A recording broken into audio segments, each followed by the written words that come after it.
Back. आप देख रहे हैं कहानी कुर्सी की विजय चौक से लाई। चारों मेहमान हमारे साथ हैं, विजय त्रिवेदी जी, विनोद अग्निहोत्री जी, हर्षवर्धन त्रिपाठी जी, समीर चौगांवकर साहब। आइए बात करते हैं अब जरा बिहार की राजनीति की, और राजनीति से पहले जरा बात कर लेते हैं लालू यादव की।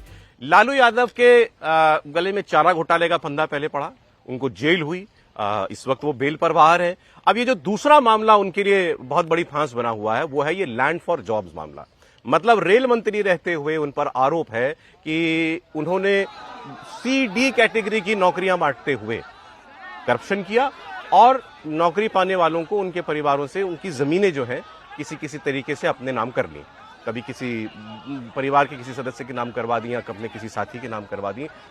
औने पौने दाव में कोई जमीन खरीद ली, बहुत महंगी जमीन थी, बहुत कम रुपयों में खरीद ली। ऐसे आरोप उन पर लगे हैं। अब ये मामला यूपीए काल का है, अब 10 साल तो मोदी जी को ही हो गए, तो आप समझ सकते हैं कि ये भी मामला खींचे ही जा रहा है। 1 दशक से ज्यादा इस पूरे मामले को हो चुका है। तो इसकी हम लोग बात करेंगे कि ये कितना बड़ा मुद्दा है। और आरजेडी आरोप ये लगा रही है कि बिहार में इलेक्शन है, इसीलिए पूरे यादव परिवार को परेशान किया जा रहा है। कभी ईडी बुलाती है, कभी सीबीआई बुलाती है, फिर कोर्ट का समन दिल्ली से आ जाता है तो दिल्ली आना पड़ता है। इसकी हम लोग आज बात करेंगे। लेकिन आज जब लालू यादव की पेशी हो रही थी सीबीआई के सामने पटना में, मैंने माफ कीजिएगा पहले आपको दिल्ली कहा, पटना में ही पेशी हुई है, तो वहां कार्यकर्ता खूब थे उनके, और पटना तो गढ़ है उनका, तो खूब नारेबाजी वहां हुई है। जरा उस वक्त की तस्वीरें आपको दिखाता हूं, फिर आगे बात करते हैं।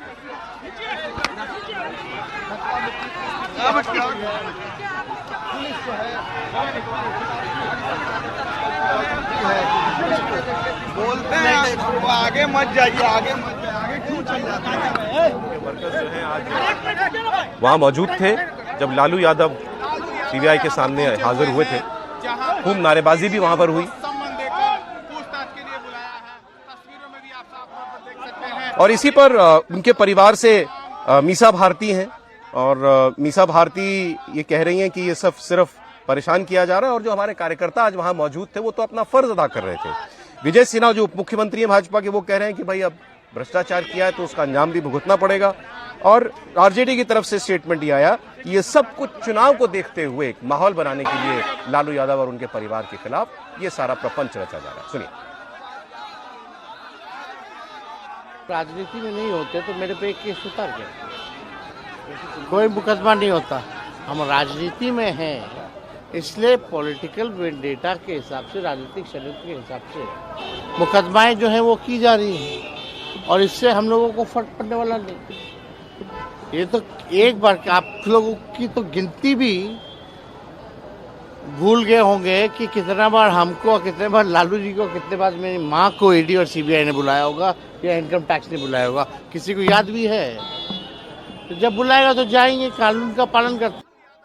गलत करेगा वो परिणाम भोगेगा, बिहार को लूटने वाला नहीं बचेगा। भारती कह रहे हैं कि आप लोग चुनाव के समय में उन लोगों को फंसाने की काम कर रहे हैं। हर व्यक्ति अपने पाप का फल भोगेगा, अपने कर्म का फल। जो गलत नहीं किया है उसको डरने की जरूरत नहीं है। ईडी के द्वारा श्रीमती राबड़ी देवी को और तेज प्रताप जी को बुलाया गया था पूछताछ के लिए, और हम लोग समय से पहुंचे और उन्होंने जो भी उनको जानकारी चाहिए थी, जितने भी प्रश्न हुए उसका हम लोगों ने जवाब दिया। वो अपनी ड्यूटी कर रहे थे, हमने अपना फर्ज पूरा किया, और बेचारे जो कार्यकर्ता हमारे बाहर थे उन्होंने अपनी ड्यूटी पूरी की।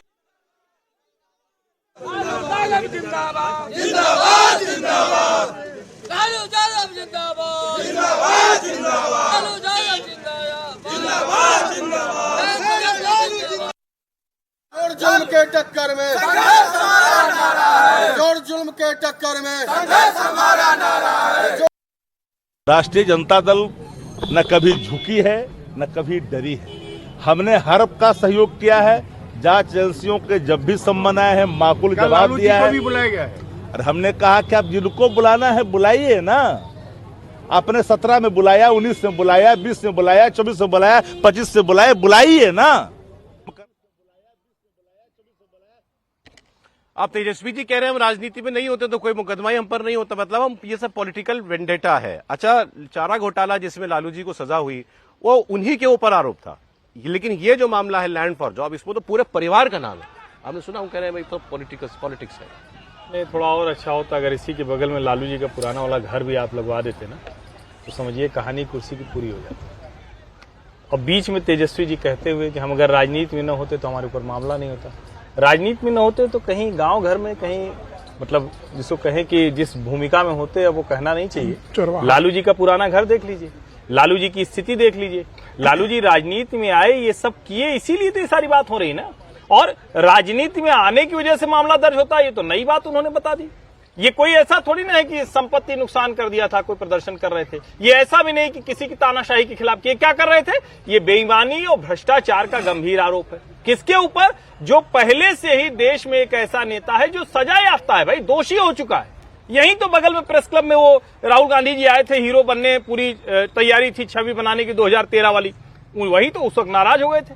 तो मुझे लगता है कि लालू प्रसाद यादव के परिवार में अगर कोई कहे कि राजनीतिक वजहों से उसके खिलाफ मामला दर्ज हो रहा है तो थोड़ा ज्यादा हो जाता है। हाँ, ये जरूर है कि जब आप ये कहेंगे कि चुनाव आते हो रहा है तो मान लिया जाएगा, क्योंकि चुनाव आते तो इतना मान लिया जाता है कि अभी हम लोग चर्चा कर ही रहे थे कि औरंगजेब महाराष्ट्र में, और अभी विनोद जी ने कहा हो सकता है उसका बंगाल और बिहार में भी असर पड़ जाए। तो ये तो हमारा देश तो अद्भुत है ना, कोई भी घटना नहीं हो सकती, कोई जांच नहीं हो सकती, कोई मुद्दा नहीं उठ सकता। क्यों? क्योंकि राजनीति, और जब कहेंगे वन नेशन वन इलेक्शन कर दो तो कहेंगे ये भी गड़बड़ है। दो बातें हैं इसमें। एक तो जो तेजस्वी यादव कह रहे हैं कि हम राजनीति में इसलिए मुकदमा, वो पहले भी ये कह चुके भाई हमारा तो मुंह ही नहीं आया था उस वक्त तक जब का ये मामला है, तो हमको आरोपी कैसे बना दिया? अब इसमें वो आरोपी, भाई आरोपी, बहन आरोपी, माम आरोपी, सबका आरोपी बना दिया गया लालू जी के साथ। देखिए, ये तो तकनीकी मसला है। हाँ। ये तो कोई कह ही नहीं रहा है ना कि तेजस्वी जी की उस वक्त उतनी बुद्धि थी या तेजस्वी जाके जमीन लिखवा रहे थे। किसके किसके नाम वो लाभ गया, मूल मुद्दा ये है। इसको थोड़ा समझ लें, नहीं तो ऐसा लगता है ना जिसे तेजस्वी को, हाँ, ये पता होना चाहिए। ये तेजस्वी को नहीं, ये मामला लालू जी और उनकी पत्नी राबड़ी देवी, कैसे उन्होंने कुर्सी पर रहते हुए, रेल मंत्री रहते हुए लोगों से नौकरी के बदले में जमीन लिखवा ली, ये मसला है। हाँ। कल ईडी जब राबड़ी देवी से पूछताछ कर रही थी, राबड़ी देवी से ईडी ने पूछा कि जो जमीन आपने अर्जित की है वो आपने कैसे अर्जित की, हमें से भी ये बता दीजिए आप। उसके अलावा ये पूछा कि जो न्यू फ्रेंड्स कॉलोनी में तेजस्वी यादव ने जो बंगला खरीदा है उसके को ऑनर आप हो, तो वो बंगला किस पैसों से आपने खरीदा है, उसका सोर्स क्या है, इनकम का सोर्स क्या है। राबड़ी देवी उसका भी जवाब नहीं दे पाई। ईडी ने पूछा कि नौकरी के बदले जो जमीन आपने लिए उन लोगों को आप कब से जानते थे, उसका भी जवाब नहीं दे पाए। 11 प्रश्न ईडी ने कल पूछे कि आप इनका हमें जवाब दीजिए। 11 में से 10 प्रश्नों का जवाब राबड़ी देवी ने कल दिया नहीं। तो आपको तो बताना पड़ेगा ना कि जो आपने जमीन अर्जित की है वो किस माध्यम से अर्जित की, आपने उसके लिए पैसा कहां से आया। ठीक है सर, बिहार की एक खबर और है, उस पर खबर दे दूं फिर हम लोग आते हैं। बिहार में दरअसल कांग्रेस पार्टी इस बार कुछ नए प्रयोग करना चाहती है। कन्हैया कुमार जो है, अब वो स्टार प्रचारक की भूमिका में है या क्या उनके पास और रोल है, वो यात्रा निकाल रहे हैं पूरे प्रदेश के अंदर। अभी उन्होंने कल अपना प्रदेश अध्यक्ष भी बदला है। अखिलेश प्रसाद सिंह हुआ करते थे, राजेश कुमार जी को दलित समाज से आते हैं, उनको प्रदेश अध्यक्ष बनाया है। और चूंकि आरजेडी पहले से ही, अभी तो काफी वक्त है चुनाव में, लेकिन वो पहले से ये माहौल बना रही है कि पिछले चुनाव में हमने बहुत सीटें दी थी कांग्रेस को, देखिए 19 सीट आई केवल जीत करके आए, इनकी वजह से हमारा गठबंधन जो है वो मेजोरिटी नहीं पा पाया। कांग्रेस कम लड़ी होती, आरजेडी ज्यादा लड़ी होती तो हम लोग पार हो गए होते। तो वो अभी से माहौल बना रहे हैं कि कांग्रेस ज्यादा सीटें न मांगे। बाकी विजय लक्ष्मी हमारी सहयोगी जुड़ी है हमारे साथ। बिहार कांग्रेस और महागठबंधन की क्या रणनीति है और कांग्रेस इस बार बिहार में अपने कदम कैसे मजबूत करना चाहती है, उसके प्रयास बताएंगे विजय लक्ष्मी। देखिए सौरभ, कांग्रेस पार्टी जो है वो दलित वोट बैंक में इस बार सेंधमारी करने का प्रयास कांग्रेस पार्टी का है, और इसीलिए एक दलित समाज से आने वाले मौजूदा विधायक भी हैं राजेश कुमार, उनको कांग्रेस पार्टी ने अपना प्रदेश अध्यक्ष बनाया था। और पिछली बार भी अगर आप देखें, एक दशक की अगर राजनीति बिहार की देखें तो अशोक चौधरी जो दलित समाज से आते थे, वो जब कांग्रेस के प्रदेश अध्यक्ष थे तो कांग्रेस का परफॉर्मेंस अच्छा था। 27 सीटें वो विधानसभा में जीतकर आई थी।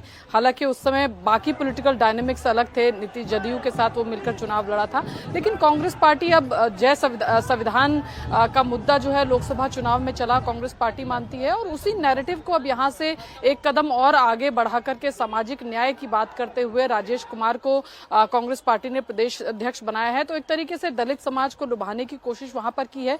दूसरी तरफ शकील अहमद खान है जो कांग्रेस पार्टी, जो लीडर ऑफ ऑपोजिशन है, कांग्रेस पार्टी के लीडर हैं वहां पर बिहार में। तो एक तरीके से मुस्लिम समाज और दलित, ये दो वोट बैंकों का कंसोलिडेशन नेगोशिएशन करके कांग्रेस पार्टी को लगता है कि वो इस चुनाव में अच्छा करेगी। और साथ ही कन्हैया कुमार जो कि भूमिहार समाज से आते हैं, जो कांग्रेस पार्टी को वोट नहीं करता है, जो माना जाता है कि भारतीय जनता पार्टी क्योंकि फॉरवर्ड कास्ट माना जाता है, उसको वो वोट करती है। तो कन्हैया को एक यूथ आइकॉन के तौर पर कांग्रेस पार्टी जो है वो इस पूरे इलेक्शन में यूज एक तरीके से कर रही है। और भावी चेहरे के तौर पर भी कांग्रेस पार्टी कन्हैया कुमार को इस पूरे इलेक्शन में हम देख रहे हैं एक यात्रा वो निकाल रहे हैं, पलायन रोको रोजगार दो।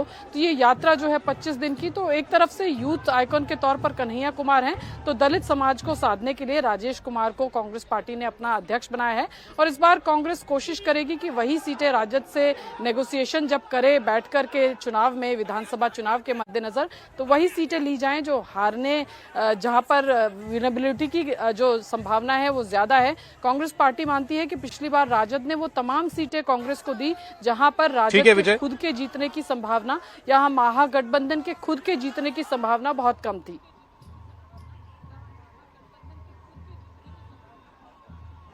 विजय, बहुत शुक्रिया आपका। बिहार में कांग्रेस पार्टी के आगे क्या फ्यूचर रणनीति है उसके बारे में आपने बताया। अभी हम जो इससे पहले खबर आपको बता रहे थे, लालू यादव और लालू यादव परिवार की पूरी करप्शन के केस में पूछताछ के लिए उनको समन जाना, वो भी इलेक्शन से ही जुड़ा है। वो तो आरजेडी खुद ही कह रही है कि इलेक्शन है, इसीलिए हमको ये लालू जी पर, उनके परिवार पर एक करप्शन का दाग लगाने की कोशिश जो है वो करना चाहती है भारतीय जनता पार्टी। और उसमें नीतीश कुमार की सरकार बिहार में वो भी कम नहीं है। और दूसरा कांग्रेस पार्टी। सर, कांग्रेस, बहुत से लोगों को लगता है कांग्रेस की क्या चर्चा करना, बिहार में जो है आरजेडी है, लेकिन कांग्रेस कोई इर्रेलेवेंट चीज नहीं है बिहार के अंदर। देखिए, बिहार में दोनों तरह के तथ्य हैं। विधानसभा चुनाव में निश्चित रूप से कांग्रेस को ज्यादा सीटें, जरूरत से ज्यादा सीटें मिली थी और कांग्रेस का परफॉर्मेंस उतना अच्छा नहीं था। 16 सीटें जीती थी। जब 27 जीती थी तब 42 सीटों में 27 जीती थी 2015 में, लेकिन तब आरजेडी, जेडीयू और कांग्रेस का गठबंधन था तो वो जीती थी। लेकिन लोकसभा चुनाव में कांग्रेस की सीटें आरजेडी से ज्यादा है। 4 सीटें कांग्रेस जीती है, 3 सीटें आरजेडी जीती है। तो उसमें जो है कांग्रेस को जो फायदा मिला है, खासकर सीमांचल क्षेत्र में, तो कांग्रेस इस रणनीति पे चल रही है कि अब वो आरजेडी की अपने को बी टीम मतलब पूछ साबित करने के बजाय आरजेडी की एक सहयोगी पार्टी के रूप में आना चाहती है। और वो चाहती है कि उसका दलित कुछ नया वोट लेके आए, जो नया वोट लेके आए। बिल्कुल, क्योंकि आरजेडी का अपना एमओआई समीकरण है, उसमें जब तक दूसरा वोट नहीं जुड़ेगा, इसीलिए राजेश कुमार को बनाया गया है। दलित समाज आरजेडी के साथ नहीं जुड़ता कभी। देखिए, दलित समाज की समस्या ये है कि उत्तर प्रदेश और बिहार दोनों जगह वो आरजेडी और समाजवादी पार्टी, जिनको मूल रूप से यादववादी पार्टी माना जाता है, उनके साथ जुड़ने में उसको दिक्कत होती है। लोकसभा चुनाव में भी अगर कांग्रेस, जो दलितों का वोट मिला सपा और आरजेडी को, तो कांग्रेस की वजह से मिला। ये बात बिल्कुल स्पष्ट है। कांग्रेस इस कोशिश में है कि मुस्लिम उसके साथ आ जाए, दलित आ जाए और कन्हैया कुमार देशमुख को आगे करके कुछ यूथ आ जाए, तो उसको एक साइजेबल वोट परसेंटेज मिल जाएगा और कुछ अच्छी सीटें जीत सकती है। और उसकी एक रणनीति ये भी है। देखिए, अखिलेश कुमार सिंह जो थे, जो अभी तक अध्यक्ष थे, वो भूमिहार जाति से आते हैं और उनके लालू यादव जी से बहुत करीबी संबंध है। तो हमेशा भारतीय जनता पार्टी, कांग्रेस के जो बिहार के नेता थे, वो ये आरोप लगाते थे कि आरजेडी के सामने झुक जाते हैं, उनकी शर्तों को मान लेते हैं। तो ऐसा अध्यक्ष चाहिए। इसीलिए प्रभारी भी बदला गया। प्रभारी दक्षिण भारतीय है, जिनका कोई गुट नहीं है, उनको लाया गया। मोहन प्रकाश जी जो पुराने नेता थे, उनको किनारे किया गया और इनको राजेश राम को ला करके, जो कांग्रेस सीरियस दिखाई दे रही है। दलितों में 3 समूह हैं, पासवान, आपका माझी मुसहर और तीसरे रविदासी जाटव। ये रविदासी समाज से है। अच्छा, तो इसलिए कांग्रेस इनको लेना चाहिए। अब कांग्रेस पार्टी देखिए दलित वोट के लिए मेहनत कर रही है, बिहार में आपको दिखाई दे रहा है। लेकिन नीतीश कुमार मुस्लिम वोट के लिए कोई कवायद करते हुए दिखाई नहीं दिया। ये मैं चर्चा क्यों कर रहा हूं सर, रमजान चल रहा है, इफ्तार पार्टियों का मौसम है, लेकिन इस बार कोई इफ्तार का जोर नहीं है कहीं। बहुत बड़े पैमाने पर होता था पहले, तो हम देखते थे और दिल्ली में खूब होता था, लेकिन इस बार ऐसा आपको कुछ दिखाई नहीं देगा। हाँ, दिल्ली में बीजेपी की इफ्तार की चर्चा थी। बीजेपी की इफ्तार चल रही है, चर्चा। किरण रिजिजू वो जा रहे हैं, वो और वही जा रहे हैं, और किसी नेता को नहीं उनमें देखा। बाकी बिहार और जो मुस्लिम लीडर है वो तो करते ही है, शाहनवाज हुसैन करेंगे बिहार मंत्रालय के मंत्री है ना, ये किरण रिजिजू जो है अल्पसंख्यक मंत्री है, इसलिए उनका जाना बनता है कि भाई कम से कम अल्पसंख्यक मंत्रालय की तरफ से। नीतीश कुमार ने कोई इफ्तार पार्टी नहीं की अब तक, जो करते थे। नीतीश कुमार तो करते थे इफ्तार पार्टी, और आपको याद होगा लालू और नीतीश की। अखिलेश यादव दिखाई दे रहे हैं आपको, ममता बनर्जी दिखाई देंगी आपको, लेकिन नीतीश कुमार की तरफ से ऐसा कोई प्रयास नहीं दिखाई दे रहा। लेकिन तो कंट्रास्ट है, ये तो अखिलेश यादव, ममता बनर्जी, वो सब तो इंडिया ब्लॉक में है ना। नीतीश कुमार जी भारतीय जनता पार्टी के साथ है।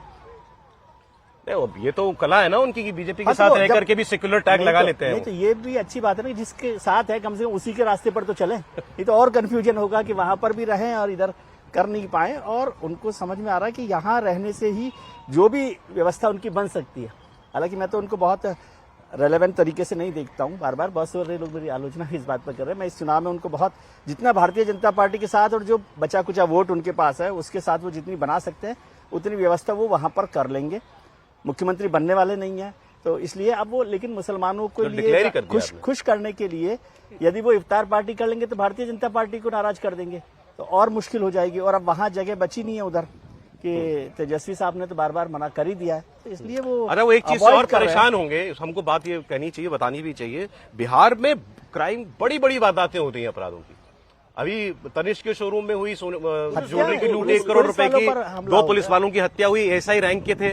और उसके बाद कल ही 1 करोड़ रुपए की लूट पटना में हो गई, कंकड़बाग इलाके में। वो रजिस्ट्री कराने के लिए कुछ लोग जा रहे थे, गृह मंत्री तो उनके साथ मंत्रालय रुपया नहीं पास काफी है। था। अब पटना के अंदर हुई है गृह मंत्रालय नीतीश कुमार के पास है, मुख्यमंत्री बार के बार पास। उनके सुशासन को लेकर चर्चा हो रही है, और ये भारतीय जनता पार्टी के लिए भी मुश्किल हो सकती है कि यदि ये माहौल बन गया कि भाई ये सरकार जो है लूट और खसोट की बात कर रही है, जंगल राज की बात हो रही है। हालांकि जो पिछला जंगल राज है और इस जंगल राज की मतलब चर्चा बराबरी नहीं की जा सकती, लेकिन अगर रोजाना कोई बड़ी बड़ी घटनाएं हो रही हैं तो इस पर सवाल ये खड़े impact होंगे। करता है सर, लोगों के Impact मन में करता रह जाती है दिमाग में बात रखता ये। है कि भाई ये फिर फायदा क्या है इनका, और शायद इसलिए भारतीय जनता पार्टी भी थोड़ा सा कुछ कह रहे हैं। नहीं, मुझे लगता है कि देखिए ये वाली बात तो हम लोग लगातार कर ही रहे हैं, शायद कांग्रेस वाली बात थोड़ी कम रह गई। कांग्रेस वहां जो कोशिश कर रही है उसको थोड़ा ज्यादा हिस्सा मिलना चाहिए।